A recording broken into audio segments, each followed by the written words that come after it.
I think that's a mic that's working. All right. Good morning. First of all, I wanted to say thank you to the ServiceNow community for joining us today during this webinar series.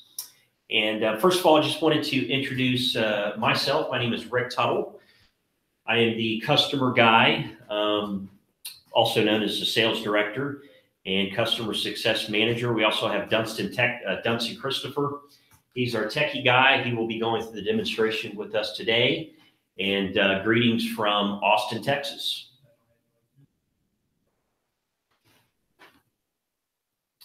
So as far as what we're going to cover today, we're just going to give you a brief company overview, go into a little more explanation as far as why we created Armadillo, some of the market trends that we noticed, as well as some use cases that Dunstan will go through in demonstrating the Armadillo solution. So who we are, Actinos, like I said, we're located in Austin, Texas. We are a pure play service management partner, primarily with ServiceNow. We specialize in IT service management, IT operations management, as well as IT business management and unified endpoint security management. We do implementations of ServiceNow, as well as we do optimizations of existing ServiceNow implementations.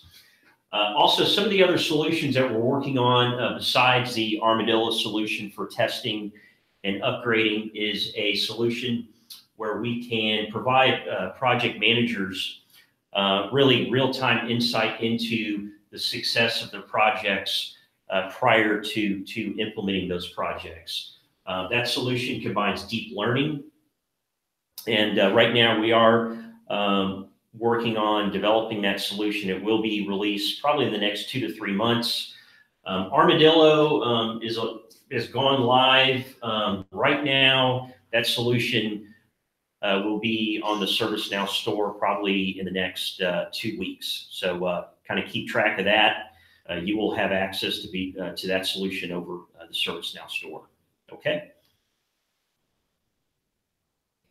So as far as our solutions capabilities, we focus on the CMDB, HR and service delivery, customer service management, IT service management, IT ops management, e-bonding. So the integration of, say, ServiceNow with other service management tools such as HP, Remedy, CA. And we've done about 50 projects in the last 5 years. We have a lot of experience, not only with ServiceNow, but Remedy, and really a deep understanding of many other service management and ITSM tools. Okay. So kind of the verticals that we have expertise in, oil and gas, high tech, state, local government, as well as pharmaceuticals, financial, as well as manufacturing. Okay. So as far as a customer success story, we do have multiple customers using this solution, but one of the customers that really experienced a lot of value in the solution was a billion-dollar manufacturing company in the security access control business, Fortune 500 company. Some of the challenges that they were really experiencing was limited ServiceNow development resources. So they had 1 or 2, developers. They were really focused on a lot of other areas of the business. They didn't have a lot of time, and they really needed a solution that could help them with troubleshooting, but also really reduce their time with moving from older versions of ServiceNow to the latest version. Also, there were no past skip reports for developers to reference in the next upgrade. They had a highly customized instance a couple versions back. It was taking them weeks to complete an assessment on changes across multiple environments. And it was just taking too much time to review code and configurations and troubleshooting. As far as the outcome goes, we do have some Armadillo proprietary algorithms that remove the false positives. Their upgrade was streamlined by about 40%. They had instant access to objects safe to skip and which objects were in confliction. So overall, they had about 50% reduction in skip reporting changes and really faster overall ROI with quicker access to new features and the latest release. Okay. All right, over to you, Dunstan. Okay. So here we're going to go through a couple of use cases that we have worked through.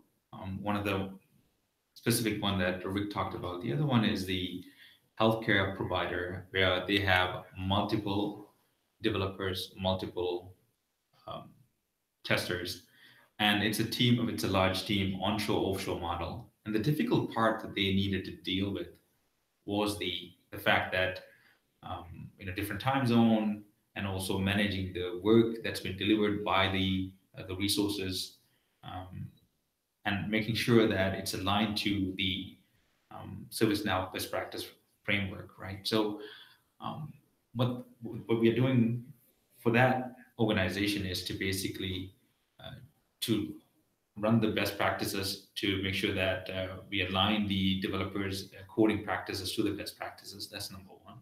Number two, to be able to understand what's been migrated across multiple disparate environments, to be able to figure out what are the different update sets that are missing in different instances, and quickly do an analysis of that to be able to make decision as to how to realign the instances in a way that it's development, testing, near production, etc.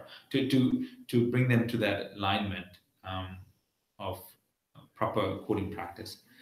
And also, we are going to be working with them on the upgrade functionality in the future for the movement to Kingston, and that's one thing that we are kind of working through right now. What's important to understand is that Armadillo is a tool that assists you in the analysis, and for the upgrade, specifically upgrade, when you use that with the ServiceNow automated testing framework and have the unit testing test cases sorted out and also the regression testing test cases sorted out, when you have that in a structured way, then this can reduce the actually time of upgrade in a much quicker manner, as Rick kind of discussed earlier.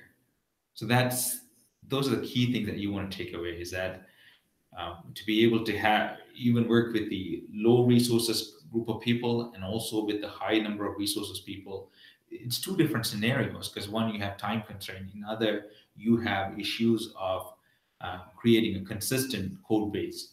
Those are two things that you can manage through the tool, right? And I'll go through that in a second as we go through this demo.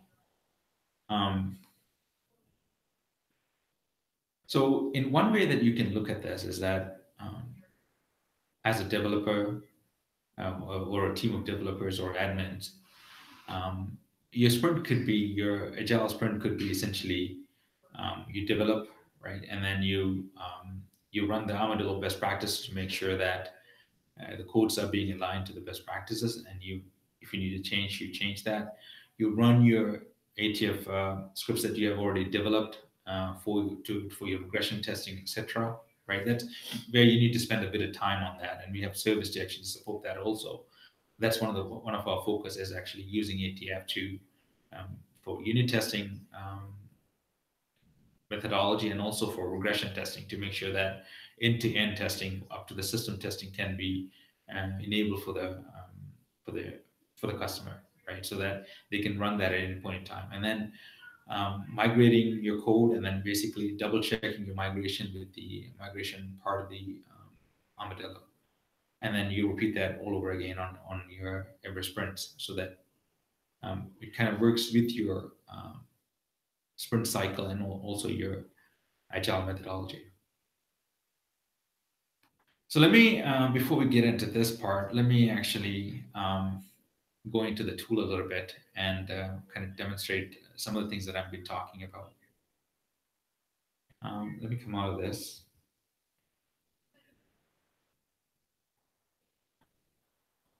All right.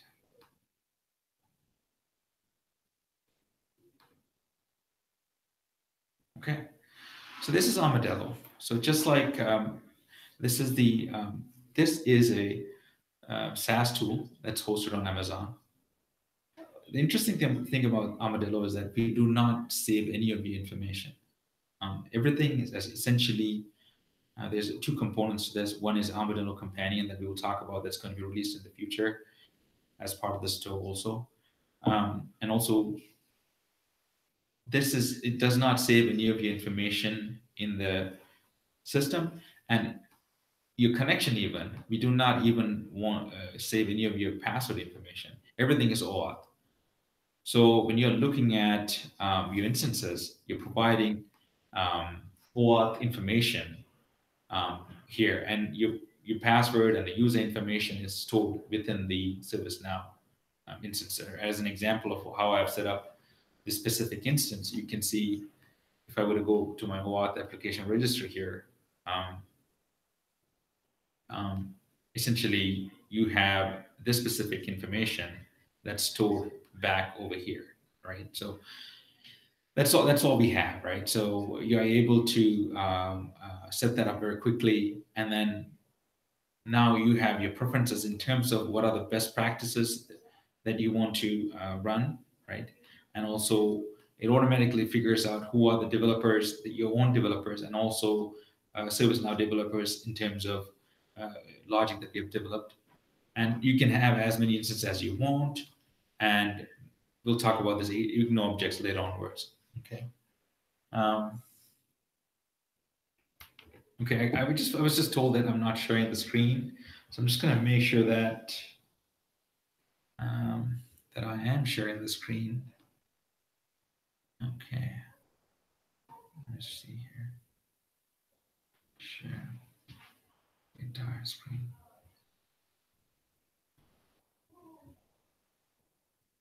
Can you guys see this now? Present to everyone. Yes, I'm starting to see your PowerPoint with your background of your mountain. Oh, did I not have the PowerPoint before? For a little while, it was not. It had stopped on this screen. Mm-hmm. Can you guys see this now? Yes, I can see that. Thank you. Awesome. Okay. So let me rewind, start, play. Okay. So essentially, this is your dashboard. There are components to this. This is your dashboard component. There's a history component. I'll discuss that. There's a preference component that I was kind of walking through a little bit, but I'll repeat that again with the screen share. And there's a run component where you would run your best practices. And there's a result component where it shows your best practices run view. And there's an upgrade component where I will go into specific upgrade analysis that you're dealing with. And there's a migration component where you're talking about different analysis on the migration part that we'll get into. And then you can also provide feedback right from the tool itself. And then contact us information is also there. So essentially that's the overall user interface. So I'll go into the preferences first, right? So as I was saying before, on the ServiceNow instances, you can add a new instance by providing your OAuth information that you have set up, just like that I have set up here for this instance. And then that's all we need. We don't need any of your information. So we do not store any of your information from code, from a standpoint of access information, nothing is stored. So this is a session-based tool. What that means is that if you move away from the session, the information is, the run information will be lost because we do not store anything in the backend. Having said that, so what I was going to do is, so we talked about the adding instances, and then we talked about also the automatically figures out who are your third party. We identified your developers as third party developers, who are the ServiceNow developers automatically through the logic. And then we can you can add as many instances as you want to do the analysis. Our subscription is not based on instances or based on users. It's just subscription to do all your governance, code governance through the tool. And You can turn on and off any of the best practices that you do not want to run. And also there's a feature to ignore a certain object that it figures out that it's not in line with the best practices, but you deem that it is in line with the best practices based on the condition that you're using it.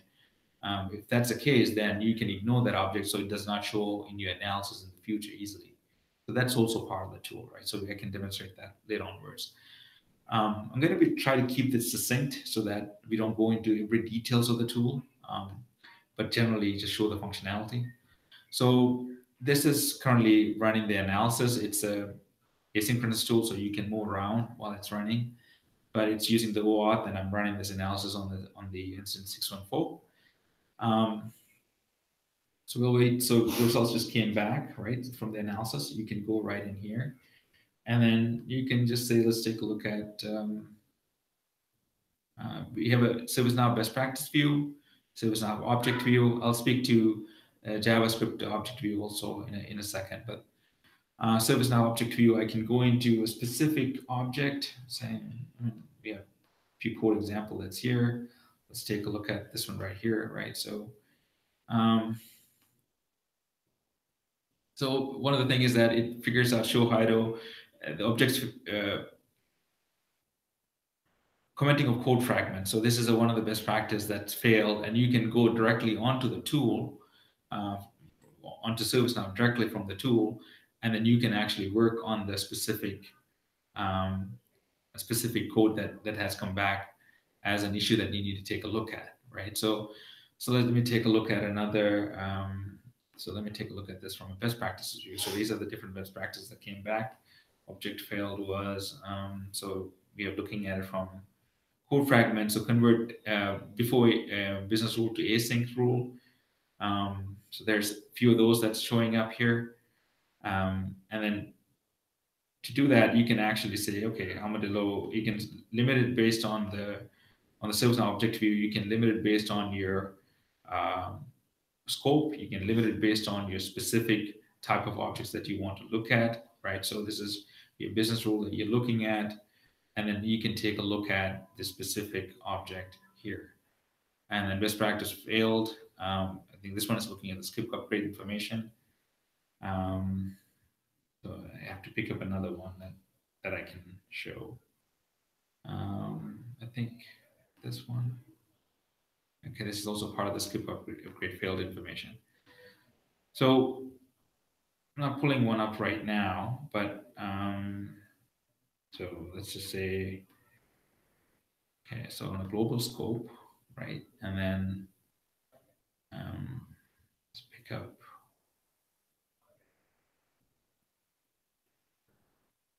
Okay, so this is all the skip upgrade information. So let me push that back further.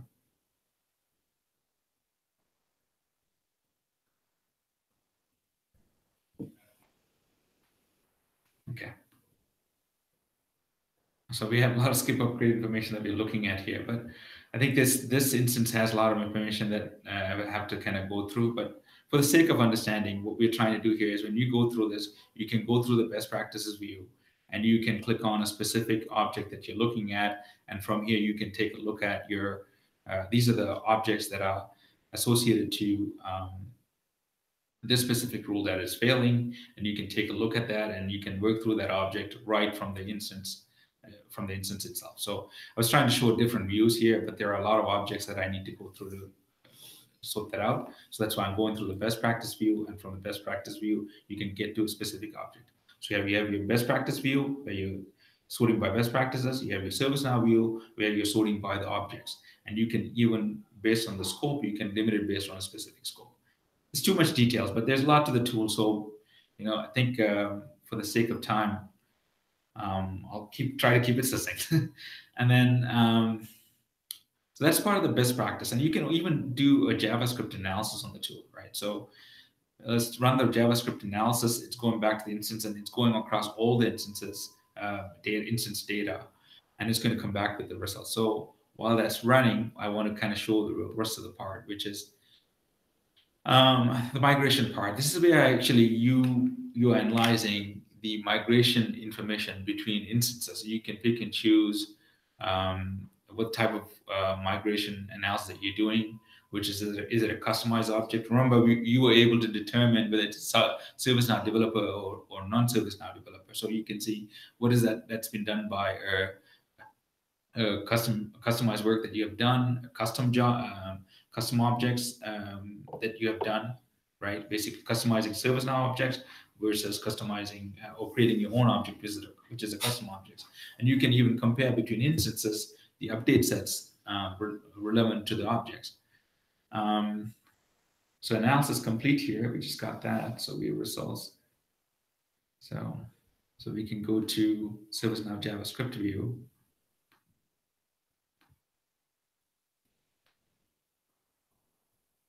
I think I kind of moved it. Like I said, I think when I moved across the instances, it came back. So let me run that again, but it'll come back. So essentially, when the output comes back, you can go through the code and you can take a look at it. It has a lint tool that'll go through the code also and provide you feedback on that, right? So it's going to take a bit of time. So I don't want to move across to the other part of the tool, but we'll wait for this to come back. So that's essentially what I wanted to demonstrate. That's part of the JavaScript analysis. So let me explain a bit more as to what else it can provide you, right? So there's a upgrade analysis that it can provide you. It can analysis of your skip upgrade records. It's going to provide you information regarding to based on your past upgrades that you have done and the results decisions that you have made. You are able to provide information, make decisions based on that, right? So those are things that are part of that. So JavaScript, okay. All right, so we can take a look at, say, for example, JavaScript analysis. It has a lint analysis that comes back and it goes through your code and it provides you a lint analysis as to what are the different things that you want to kind of look out for, right? So it's not necessarily, it's merely warnings, but it's an additional layer of looking at your code. So I don't want to go into the details of it. When you use a tool, you'll understand it. But that's an additional functionality that it does, right? Okay, let's move on to migration, because since I waited for that run to finish, I want to get into the migration conversation. So this is where I was talking about the update sets comparison between instances, where you can choose the multiple update sets and you can compare the instances, and it provides you information as to what update sets is available on both instances. And when you have the same update sets in two different instances, it's going to give you that information. Both are on the same, both information's update sets are on those two different instances. So you're able to compare across multiple instances this way before you clone back an instance back to from production to dev or test or etc. to have your sprint start again. So you can double check everything prior to doing a clone. That's part of a use case that you can use this tool for, right? It's going to take a bit of time to come back. I think it's complete. So let me go here for the update set. So I think these are two different instances that we have. We haven't migrated the work from one to the other. So you have information of the update sets on each of the instances. If you have the same update sets in two different instances, it'll say comma and the instance name, and you can have a multiple number of instances comparing for the update sets, etc. Right? And there are other functionality where you're doing third-party comparison. There you're doing customized objects comparison. It'll take a bit of time to run through it, so I'm not going to demonstrate that. That's part of the migration part of it. So you have the functionality of comparing third-party and customized object information, right?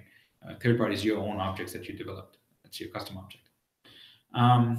Upgrade. So let's get into upgrade a little bit. So this instance, we have done the what it does is it pulls a skipped report, and we have also analysis based on your update sets history and based on the object's history, and also the past decisions that you have made on an object based on your previous upgrade. So we pull all that information from the system, and we do have a logic to logic to go through it and understand what are the decisions that we need to make based on the skip report. So this has already been done. This upgrade has already been done on this instance, but I'm going to show you what it's going to kind of show you as from an analysis standpoint for the skip upgrade. So skipped report analysis. Right now, we're running the analysis on the upgrade. It'll take a bit of time to come back.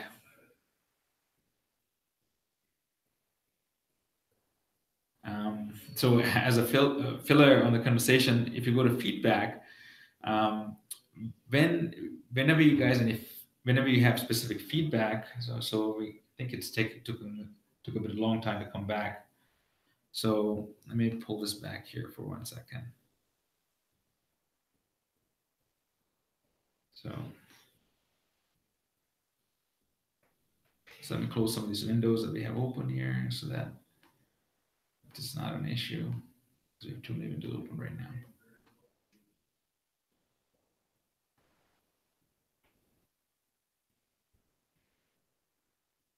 Okay, here we go. So essentially, what we have here is it pulled the information back. It did some analysis on the system, and it's providing you what are the decisions that you need to make on the skip report, right? So these are the specific decisions that you're making, same as a loss resolution. But since I don't have that information of the loss resolution, there's no objects that's related to that. But there's a review and revert information, copy and revert and disable. This is on top of what ServiceNow provides. We are doing the analysis for you, and we're providing that information as additional decision-making points. And then you can go into here, into the list of objects that's listed out, and that comes back, right?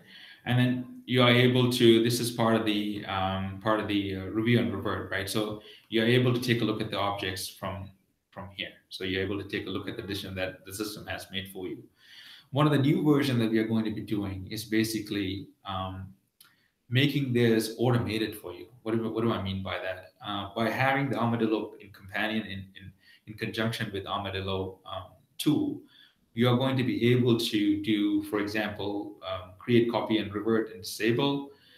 So essentially, you are taking an object you have customized an object, say for example, a business rule, and the out-of-the-box business rule, you have customized it, and you want to make a copy of it and then revert the original and then set it for the upgrade for the future, and then have your customization be available for your instance.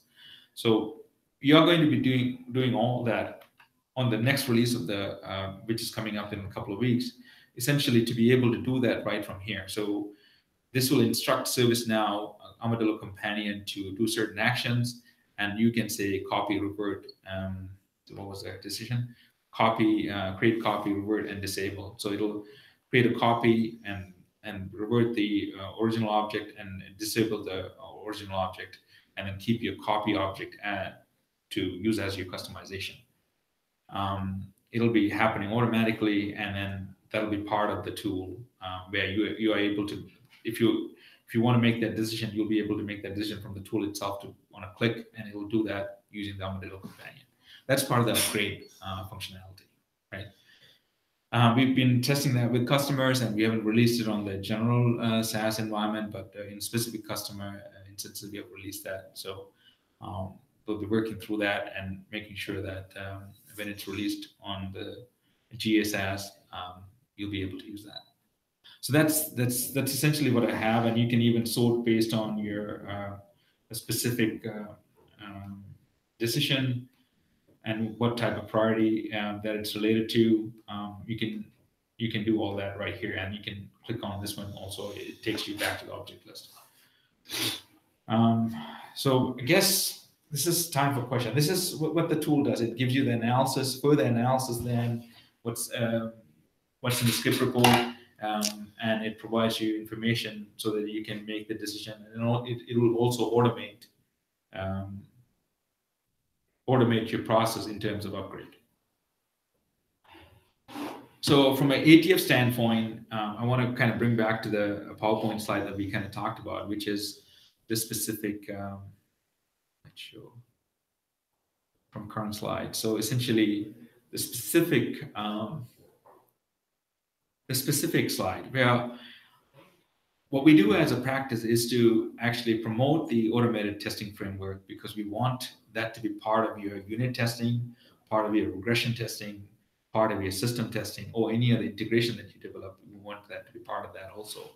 So by combining ATF with Armadillo, you are able to make certain decisions quickly and test that out, and actually making sure that everything is working properly.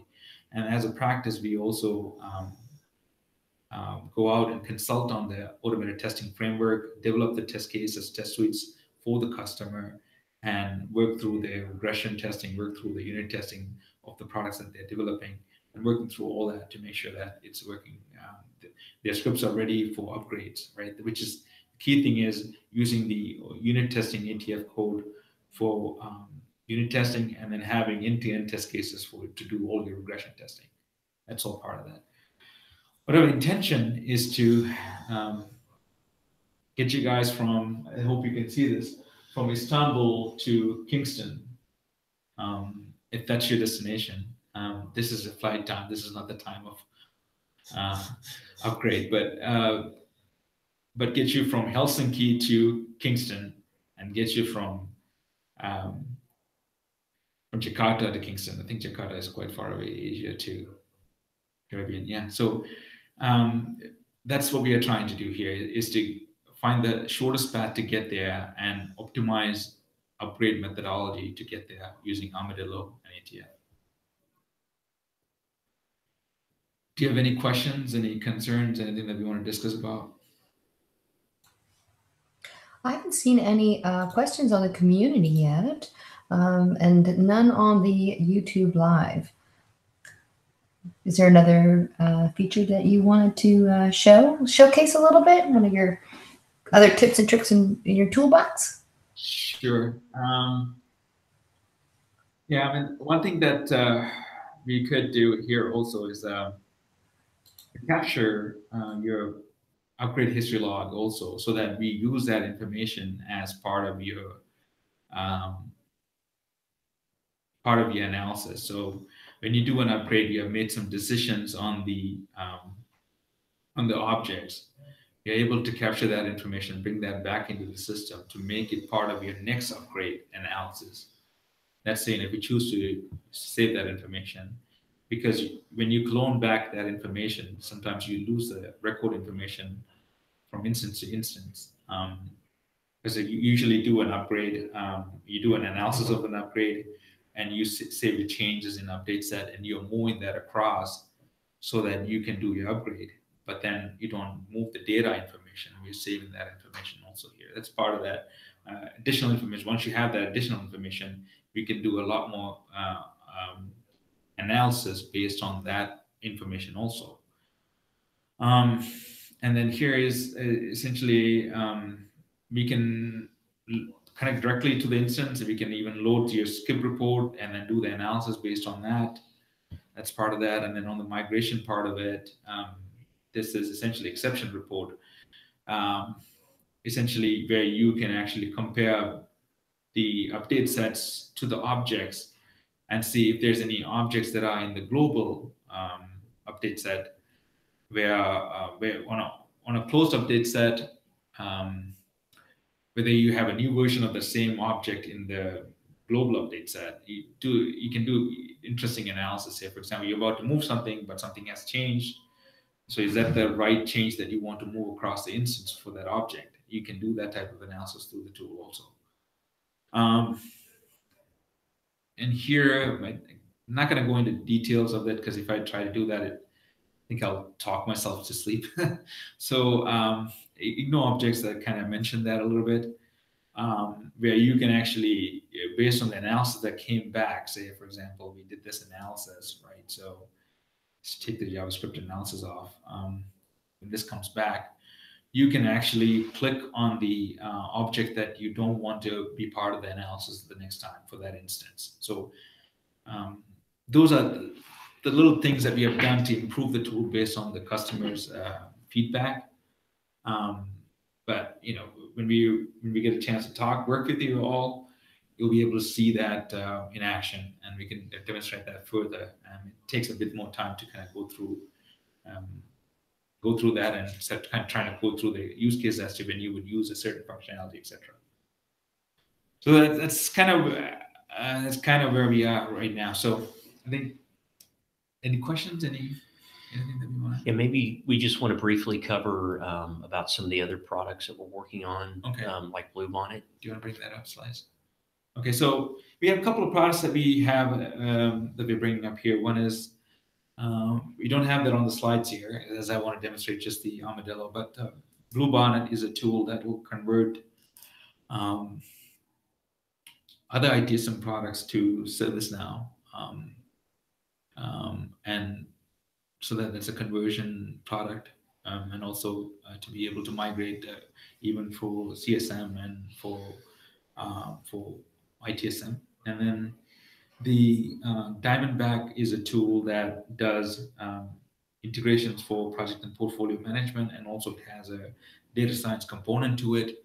We do analysis of the data that's based on historical information. We do analysis, and we provide you feedback as to, based on different stakeholders' information, you're able to make a decision as to whether the project is a go or no go prior to actually commencing the project within a portfolio. So it does certain analysis.